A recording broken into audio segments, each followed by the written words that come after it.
Today we're going to look at 5 facts involving prime numbers. So let's get started. The first is that 2 is the only prime of the form n cubed plus 1.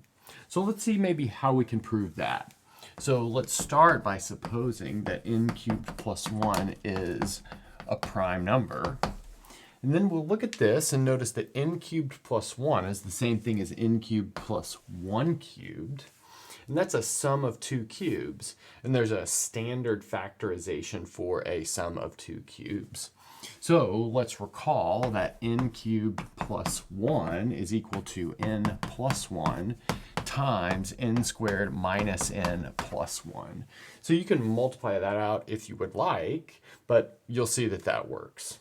But now, look, we found a factorization of a certain prime number, but that's maybe a bit of a problem because prime numbers are not supposed to be factorable.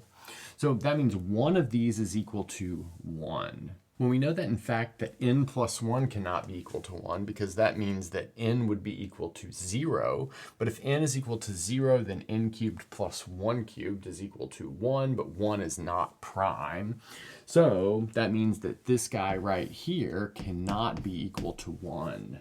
But since we factored this, that means that this guy has to be equal to 1 because the only way to factor a prime is to factor it so that it's equal to 1 times itself. Okay, so that means, like I said, all of this right here is equal to 1. So we have n squared minus n plus 1 is equal to 1. That tells us that n squared minus n is equal to 0, which means that n times n minus 1 is equal to 0. Well, we've already determined that n is not equal to 0, which would come from this right here, which tells us that n minus 1 equals 0, which tells us that n equals 1. But then if n equals 1 gets plugged into our original, that means that n cubed plus 1 is equal to 1 plus 1, which is equal to 2, which is exactly what we wanted to show for this first fact. Let's move on to the second. So for our second fact, we'll prove that if a to the n minus 1 is prime, then n is prime and a is equal to 2. Okay, so let's get to that. So let's suppose that a to the n minus 1 is prime, and we have n is equal to r times s. And so let's maybe put a little ordering on this. Let's say that s is bigger than or equal to r, which is bigger than or equal to 1. We'd like to show that r has to be equal to 1, which means that the only factorization for n involves like a trivial factorization, which means that n would be prime. And then after that, we'll show that a has to be equal to 2. Okay, so let's maybe set this equal to p, just like for notation, and now we have p is equal to a to the n minus 1, but we can write that as a to the r all to the s power minus 1, and then use a standard factorization here. So this is going to be equal to a to the r minus 1, and then a to the r times s minus 1 plus all the way down to 1.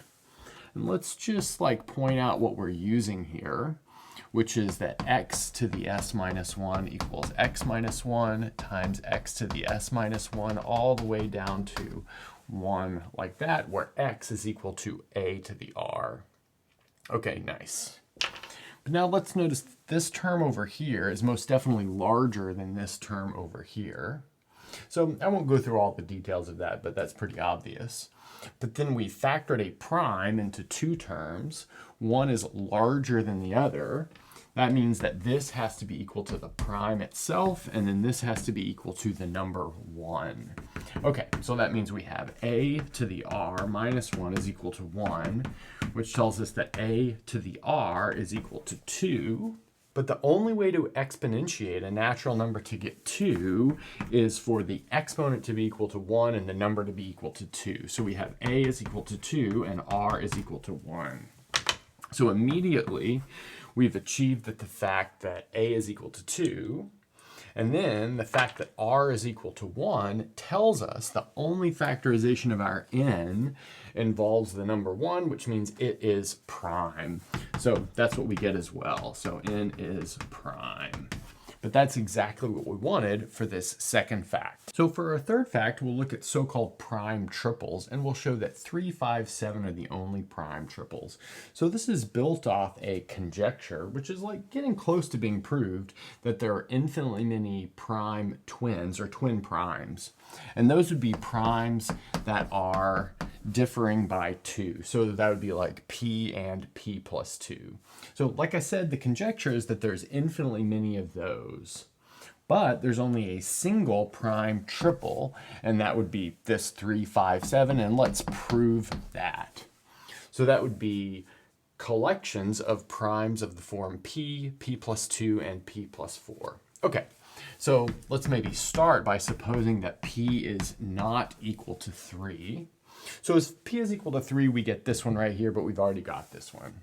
Okay, so if p is not equal to 3, that means that p is equal to 3n plus 1, or p is equal to 3n plus 2, where we have a natural number n. So let's look at each of these cases one at a time. So let's look at this pink underlined case first. So if p is equal to 3n plus 1, then that means p plus 2 is equal to 3n plus 3, which is equal to 3 times n plus 1, which is a problem because this is not prime. Great, so we immediately see that this middle term is not prime if p is 3n plus 1. Okay, so now let's look at the second case when p is 3n plus 2. So in that case, we'll want to look at this n plus 4 term, or sorry, this p plus 4 term. So we have p plus 4 is 3n plus 6 in this case. Again, we can factor a 3 out. We'll have 3 times n plus 2, and this is also not prime, which means we don't get a prime triple. So just to reiterate, if p is not equal to 3, then we can't have a prime triple starting with p. Okay, let's move on to the next one. So for our fourth fact about prime numbers, we'll find 1,000 consecutive composite numbers. So this is like a fact about non-prime numbers, if you will. And this trick can be generalized pretty easily. And really, you just kind of have to write down the solution. So let's see this kind of standard trick problem. So we're going to start off with the number 1001 factorial plus 2. So notice that 1001 factorial definitely is divisible by 2 because it hits 2 on its way down at multiplying with the factorial. And then we'll have 1001 factorial plus 3. Again, that's most definitely divisible by 3 because we'll hit 3 on our path down from 1001 all the way up to 1001 factorial plus 1001. And that last one's going to be divisible by 1001, given the fact that we can factor 1001 out of each of those terms. Okay, so let's just reiterate. This one is divisible by 2, which means it's not composite. This one's divisible by 3, which means it's not composite, all the way up to this one right here, which will be divisible by 1001, which means it's not composite. But counting all those up, we'll see that we have 1001 minus 2 plus 1. That's how you would count that list. Total composite numbers in a row, but that's exactly 1,000 composite numbers in a row. Okay, one more. So our last fact will have to do with the structure of the square of prime numbers that are bigger than or equal to 5. And that says that if p is bigger than or equal to 5 and a prime, then p squared is 1 mod 24. So I won't go in what it means to be congruent to 1 mod 24. You can find that elsewhere on the channel. Okay, so let's get into it. So if p is bigger than or equal to 5, then that means p is of the form 6n plus minus 1 for some natural number n. So notice if n is equal to 1 and we take the minus sign, we get 5. And then if n is equal to 1, we take the plus sign, we get 7, and so on and so forth. So you might say, well, why can't it be of another form?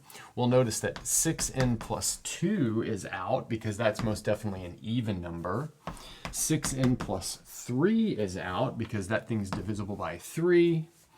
6n plus 4 is out because that's also an even number, so it's divisible by 2. And then 6n plus 5 is the same thing as 6n minus 1. So that means that all the primes are of one of these forms. Okay, so now let's calculate the square. So we've got 6n plus minus 1 squared.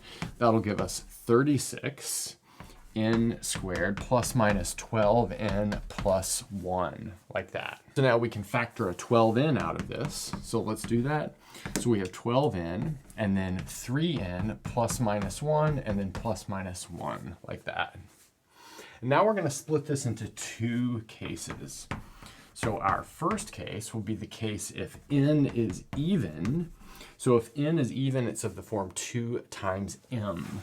But that tells us that we have p squared is equal to 24m times 3n plus minus 1 plus 1. So just replacing this n with 2 times m. Then leaving this as is because we don't really need to change that. But we've got a multiple of 24 there, so when we reduce mod 24, that goes to 0 and we get 1 mod 24. Now let's look at our second case. So our second case will be n is odd. So we have n is equal to 2m plus 1. So now plugging that up here, we'll see that p squared is equal to, let's see, 12 times n. And then we'll have 6 times n, and then 3 times n, but that'll give us 6m, and then plus 3 plus minus 1, and then plus 1. But let's notice that if we add 1 to this, we get an even number. If we subtract 1, we also get an even number. So that means that this thing right here is always even. But if that's always even, multiplying into the 12, that's always going to be a multiple of 24. So when we reduce this mod 24, we get 1 mod 24 from this leftover 1 here.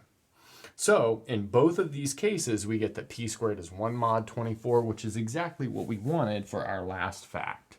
And that's a good place to stop.